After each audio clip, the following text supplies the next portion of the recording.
नमस्कार, आप देख रहे हैं बंसल न्यूज। मैं हूं आपके साथ शुभांगी सिंह मिश्रा। 23 की तकरार किसकी सरकार? जी हां, हम बात कर रहे हैं विधानसभा चुनाव 2023 की। इस बेहद खास चुनावी कार्यक्रम में आपको सियासत का हर वो पहलू नजर आएगा जो आपको जानना बेहद जरूरी है, क्योंकि आप ही तो कहते हैं चुनाव का मतलब बंसल न्यूज। आइए शुरू करते हैं 23 की तकरार किसकी सरकार।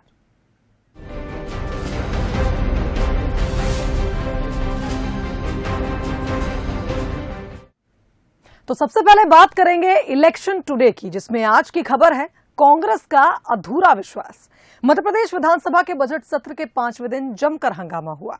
विपक्ष ने जीतू पटवारी पर हुई कार्रवाई के बाद अध्यक्ष के खिलाफ अविश्वास प्रस्ताव लाने का निर्णय लिया था, लेकिन कांग्रेस ने जो संकल्प पत्र जारी किया उसमें करीब 46 ही कांग्रेस विधायकों के हस्ताक्षर थे, जिस पर बीजेपी ने कांग्रेस को जमकर घेरा। कांग्रेस के इस संकल्प पत्र को अच्छे से देख लीजिए। विधानसभा अध्यक्ष के खिलाफ अविश्वास प्रस्ताव लाने से पहले कांग्रेस ने इस संकल्प पत्र को जारी किया है, लेकिन इस पत्र में 95 में से करीब 46 कांग्रेस विधायकों ने हस्ताक्षर किए। पीसीसी चीफ कमलनाथ के साइन भी इसमें नजर नहीं आए। दरअसल कांग्रेस पूर्व मंत्री जीतू पटवारी के निलंबन की कार्रवाई को सत्ता पक्ष के दबाव में की गई कार्रवाई बताया जा रहा है। हालांकि संकल्प पत्र में कम विधायकों के हस्ताक्षर पर बीजेपी ने कांग्रेस को घेर लिया।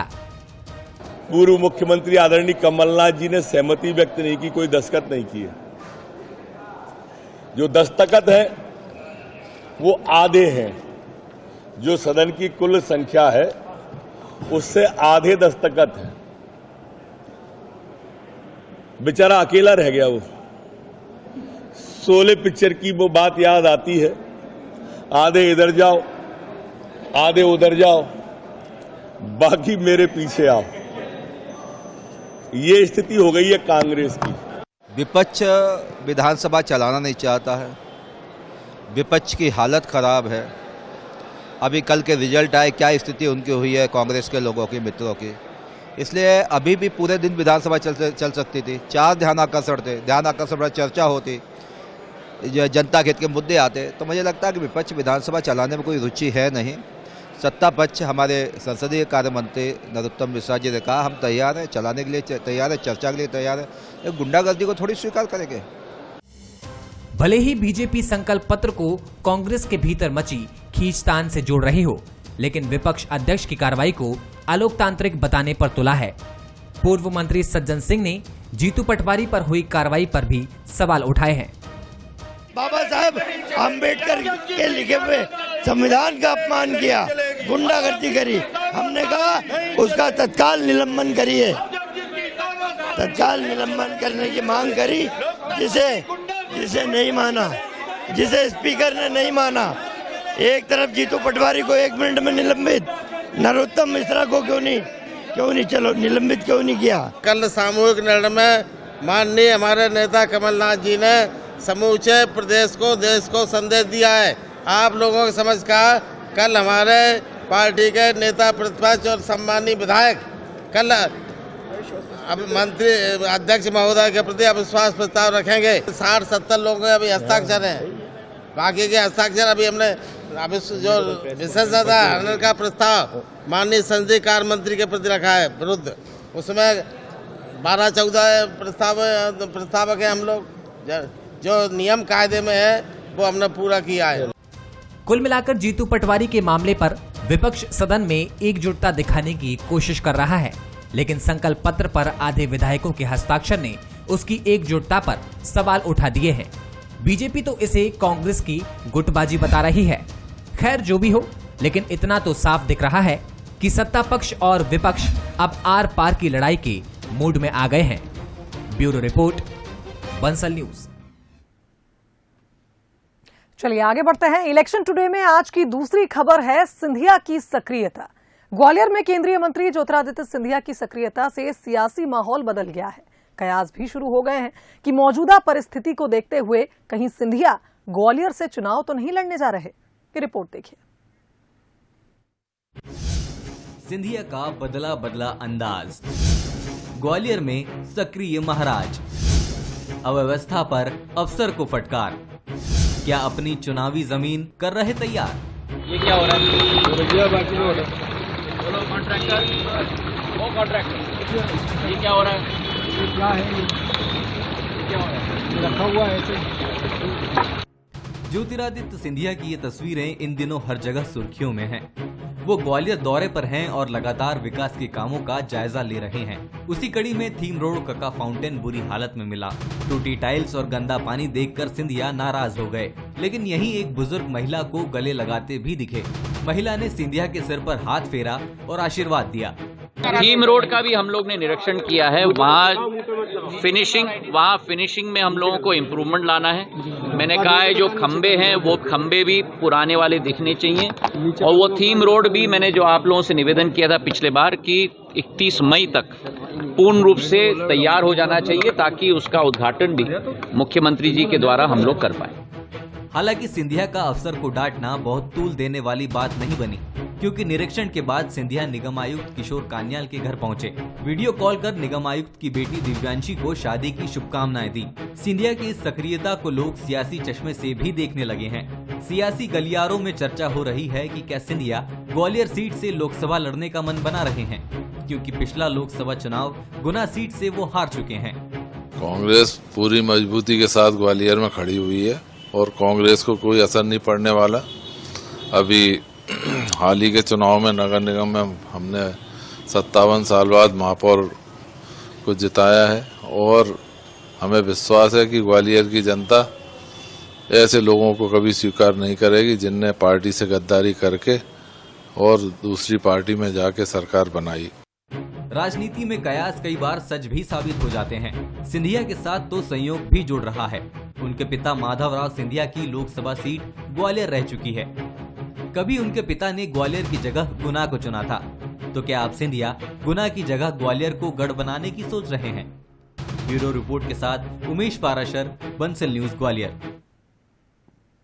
और अब बारी है हमारे बेहद खास सेगमेंट बूथ बाजा की, जिसमें हम आपको लिए चलते हैं इंदौर की राऊ विधानसभा। 2008 में अस्तित्व में आई ये विधानसभा अपने सियासी समीकरणों के लिए चर्चाओं में रहती है, तो इन दिनों इस सीट से विधायक भी चर्चाओं में बने हुए हैं। ये रिपोर्ट देखिए। बंसल न्यूज की टीम इस वक्त आ पहुंची है इंदौर जिले की राऊ विधानसभा में। ये विधानसभा ग्रामीण और शहरी क्षेत्र से मिलकर बनी हुई है। साल 2013 और 18 के चुनाव में यहां पर कांग्रेस ने अपना परचम लहराया था, लेकिन 2023 के इलेक्शन के लिए बीजेपी और कांग्रेस के लिए बड़ी चुनौती है। किस तरीके से यहाँ के समीकरण हैं और क्या कहता है राऊ की जनता का मूड, ये भी जानेंगे आज की इस खास रिपोर्ट।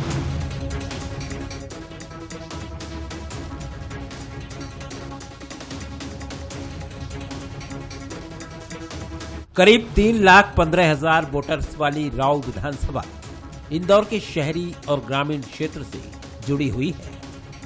नगर निगम के 8 वार्ड के साथ ही 30 से ज्यादा ग्राम पंचायत इस विधानसभा में शामिल है। साल 2008 में अस्तित्व में आई इस विधानसभा में पहली बार बीजेपी के जीतू जिराती ने जीत दर्ज की थी, लेकिन 2013 और 2018 के चुनाव में कांग्रेस के जीतू पटवारी ने यहां से जीत का परचम लहराया और लगातार दूसरी बार विधायक बने। राऊ विधानसभा में मुद्दों की बात की जाए तो मूलभूत सुविधाओं को लेकर यहां बीजेपी और कांग्रेस के बीच हमेशा खींचतान देखने को मिलती है। शहरी क्षेत्र में जहां सड़क, पानी, बिजली जैसे मुद्दे असर डालते हैं, तो वहीं ग्रामीण क्षेत्रों में किसानों से जुड़े मुद्दों पर सियासत गरमाती है। कांग्रेस विधायक जीतू पटवारी का कहना है कि राऊ में ओवरब्रिज से लेकर सड़क, पानी और बिजली की योजनाओं की सौगात देने के लिए लगातार जुटे हुए हैं। उनका यह भी दावा है कि 15 महीने की कमलनाथ सरकार के दौरान राऊ को करोड़ों की सौगात मिली है और इन्हीं सब कामों की दम पर उन्हें जीत की हैट्रिक लगाने की उम्मीद है। मेरे विधायक बनने के बाद 17 ब्रिज बने, प्रदेश की दूसरी एक भी विधानसभा में नहीं बने।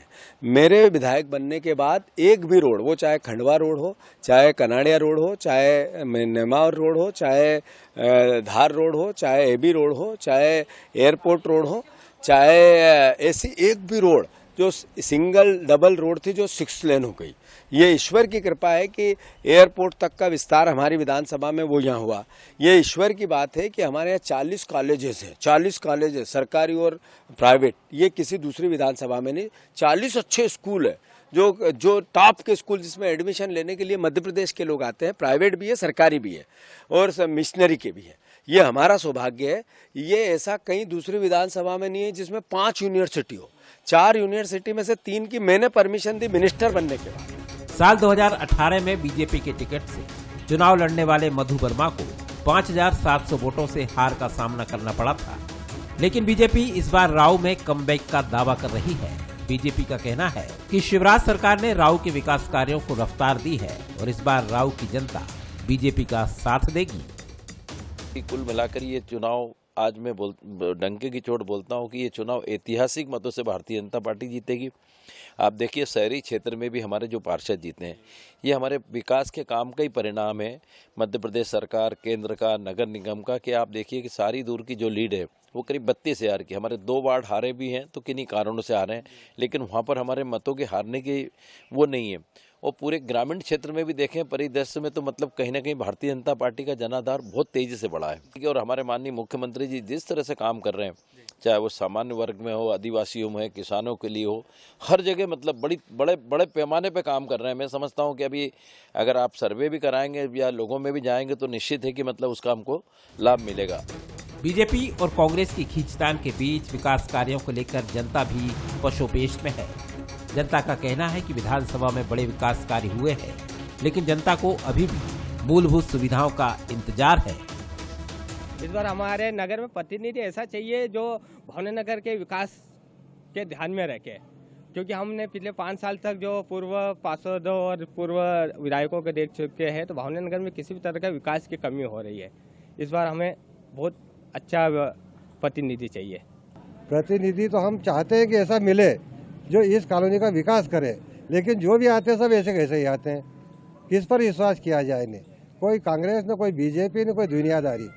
यहाँ पर सब आश्वासन देने के लिए सिर्फ आते हैं, बाकी कोई काम करने वाले नहीं आते हैं। राव विधानसभा में बीजेपी के सामने 10 साल के सूखे को खत्म करने की चुनौती है, तो कांग्रेस यहाँ अपना किला बचाने के लिए जोर लगा रही है। कुल मिलाकर 2023 के चुनाव में राव विधानसभा में मुकाबला दिलचस्प होने वाला है।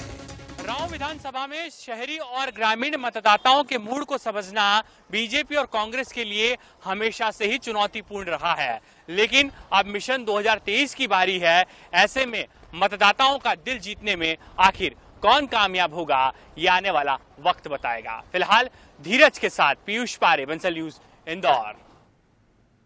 तो राव विधानसभा सीट के सियासी समीकरणों को समझने के बाद आइए इसके इतिहास पर भी नजर डाल लेते हैं। 2008 में ये विधानसभा अस्तित्व में आई थी, जिसके बाद विधानसभा में करीब 3,15,000 वोटर्स हैं, ये जानकारी प्राप्त हुई। इंदौर के शहरी और ग्रामीण क्षेत्र से जुड़ी ये सीट मानी जाती है। इसके अलावा विधानसभा में नगर निगम के 8 वार्ड शामिल हैं। 30 से ज्यादा ग्राम पंचायत इस सीट का हिस्सा बताए जाते हैं। 8 वार्ड हैं और 30 से ज्यादा ग्राम पंचायत राव विधानसभा सीट पे है।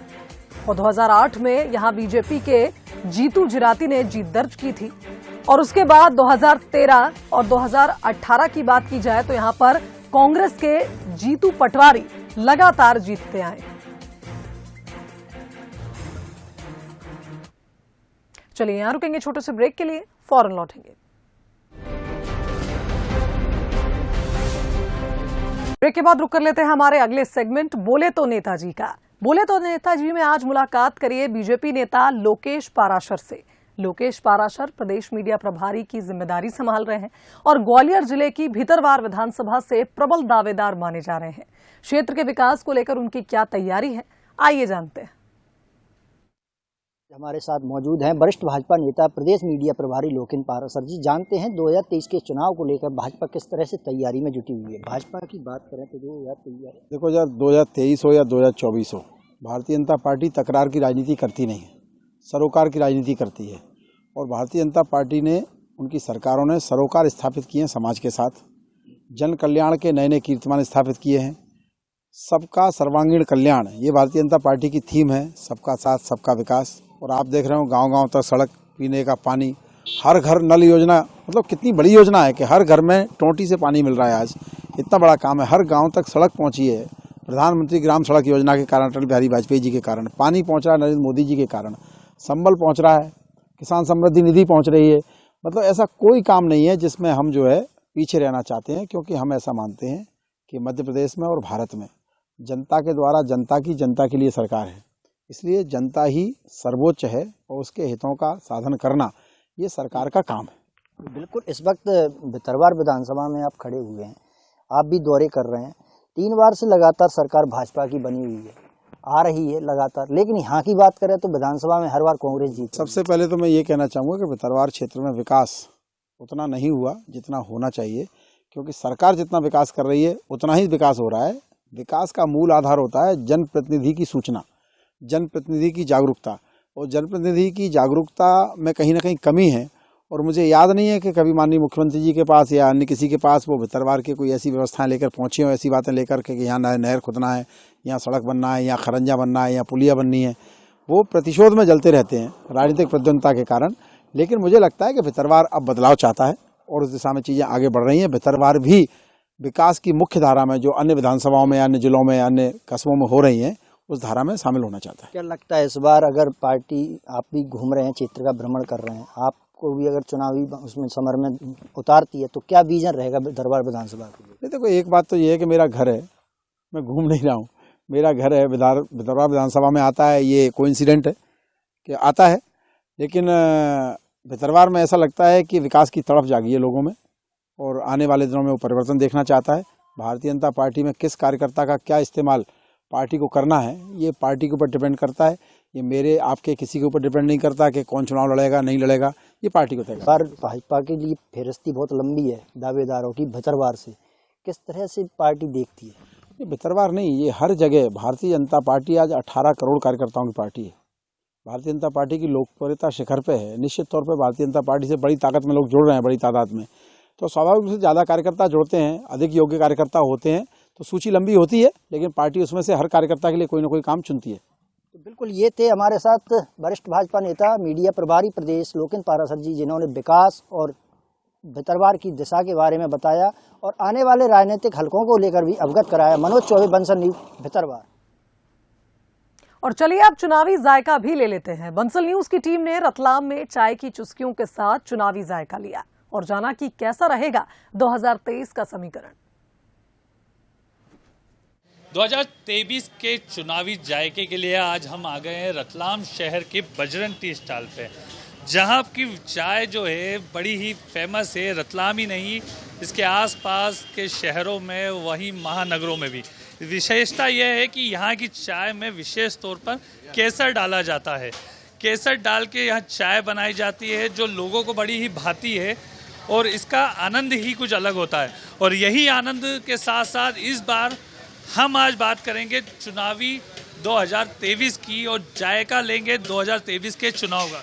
क्या लगता है आपको इस बार सरकार किसकी बनेगी और किस तरह के सरकार से उम्मीदें हैं? मध्य प्रदेश में सरकार बीजेपी की ही बनेगी और केंद्र में भी बीजेपी की ही सरकार बनेगी और काफ़ी अच्छा काम कर रही है केंद्र सरकार और राज्य सरकार। किन मुद्दों पर इस बार आप जो चुनाव में मत करेंगे और क्या लगता है, क्या उम्मीदें हैं इस बार सरकार से? काफ़ी अब की बार सरकार रोजगार पर काफ़ी ध्यान दे रही है, काफ़ी फैक्ट्रियों वगैरह सब बाहर से काफ़ी योजनाएं भी बना रही है और देश के लिए काफ़ी कुछ काम कर रही है, देश हित के लिए भी काफ़ी काम कर रही है। रतलाम के अंदर तो काफ़ी अच्छा काम हुआ है, काफ़ी सड़क बन गई है और कुछ हो रहा है। आइड साइड एरिया में काफ़ी जो डेवलपमेंट था वो भी हो रहा है, चारों तरफ से रोडें वगैरह सब काफ़ी अच्छा काम करा है यहाँ के विधायक जी ने भी। 2023 के चुनाव सामने हैं, किन मुद्दों को लेके इस बार वोटिंग करेंगे? क्या लग रहा है किसकी सरकार बनेगी? मेरे हिसाब से सिर्फ विकास मुद्दा रहेगा, क्योंकि आजकल की जो पढ़ी लिखी जनरेशन है वो सिर्फ विकास चाहती है, उनको कोई दूसरी बातों से मतलब नहीं है। और रतलाम शहर का अगर देखे जाओ तो रतलाम शहर बहुत डेवलप हुआ पहले से, रोडों का हो, 4 लेन बनना हो, रेलवे ब्रिज हो और अन्य गोल्ड कॉम्प्लेक्स हो, बहुत सारी ऐसी योजना जो विधायक जी ने करा और मुद्दा विकास ही रहेगा। और मेरे को लगता है अगली सरकार बीजेपी की कंफर्म है। वादा हम और भी लोगों से जानेंगे और किन मुद्दों को देख के वोटिंग करेंगे 2023 में, किसकी सरकार चाहते हैं और कैसी सरकार चाहते हैं। 2023 के एंड में हम 2024 के अंदर कांग्रेस सरकार चाहते हैं।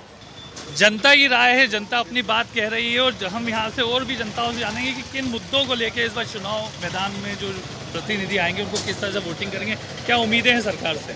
सरकार से उम्मीद तो यही है, तो जिस हिसाब से रतलाम के अंदर विकास हुआ है और आगे भी विकास की गति जो विधायक जी जो दे रहे हैं, उससे ये लगता है कि वापस सरकार बीजेपी की बननी चाहिए। विकास भारी रहेगा या जो कार्य नहीं हुए हैं, बेरोजगारी है, किसानों के मुद्दे हैं, वो भारी रहेंगे? आज़ादी के बाद से जनता अनेक चीज़ों की मांग करती आ रही है, पर पिछले मोदी जी के कार्यकाल में जो काम हो रहे हैं, आम जनता जो है वो विकास को देखती है कि कौन कर रहा है। जो नहीं हुए हैं वो भी आने वाले समय में होना है। 18 साल की बीजेपी शासन की सरकार व विकास के मुद्दे, वहीं जहां बेरोजगारी व भारत जोड़ो यात्रा कांग्रेस की कितना प्रभाव डालेगी, यह आने वाला समय बताएगा। चुनावी जायके के लिए रतलाम से दिलजीत सिंह मान। और चलिए अब जन का मन भी टटोल लेते हैं। हमने उमरिया की जनता से जाना कि उनके क्षेत्र में कितना विकास हुआ है और किसे जिताने की जनता की तैयारी है। काम तो हुए हैं, लेकिन उसके बाद भी विशेष करके शिक्षा स्वास्थ्य में कभी ध्यान नहीं दिया। किसी सरकारों ने शिक्षा, बिल्डिंग बन गई, सब कुछ हो गया, सारी चीजें हो गई, बिल्डिंग बड़ी बड़ी है, लेकिन डॉक्टर नहीं है, अच्छे डॉक्टर नहीं, लेडीज डॉक्टर नहीं। विशेष करके लोगों को यहाँ से लेके कटनी, जबलपुर, नागपुर जाना पड़ता है। हम वोट करेंगे जो ये रोजगारी है और सड़क है, नाली है, इन मुद्दों को लेकर करेंगे। भाई सरकार अच्छा काम करे, डॉक्टर रखे, लोगों को सुविधा मिले। लोगों को बाहर जाना पड़ता है दवाइयों के लिए। 2023 का जो चुनाव हो रहा है उसके लिए हम चाहेंगे कि जो विकास कार्य हुए वो अच्छे हुए हैं। किंतु ये कि विकास कुछ कम है अभी, क्योंकि फर्स्ट का विकास ढंग से नहीं हो पा रहा है। इसलिए हम चाहते हैं कि सरकार कुछ ऐसी योजना बने जिसमें सबका विकास हो और बेरोजगार समाप्त हो। भाई हमको तो सरकार जो खाने पीने को दे रही, गल्ला दे रही, पैसा दे रही, पेंशन दे रही है, तो भाई वही हमको सरकार अच्छी है। यहाँ पर कोल माइंस है वो भी दूर जा रही है, जितने ऑफिस दूर जा रहे हैं, पर वो शहर का विकास जो होना चाहिए वो नहीं हो पा रहा है। तो अगर विकास होगा तो निश्चय ही यहाँ की वोट मिलेगी और बहुमत से जीतेंगे। जो करवाएंगे उनको मिलेगी। आम जनता जो है, जो उसको सुविधाएं मिल रही हैं, जो विकास हो रहा है, उन मुद्दों को लेकर वोट करेगा। हम आपको बता दें कि जैसे कि अभी मध्य प्रदेश सरकार 100 यूनिट 100 रुपए बिजली का बिल दे रही है, वो लोगों को राहत दे रही है। तो सब जो जनहितैषी मुद्दे हैं उनको देख के 2023 के इलेक्शन में आम पब्लिक वोट करेगी। तो इसी के साथ हमारी खास पेशकश में फिलहाल इतना ही। दीजिए इजाजत, नमस्कार।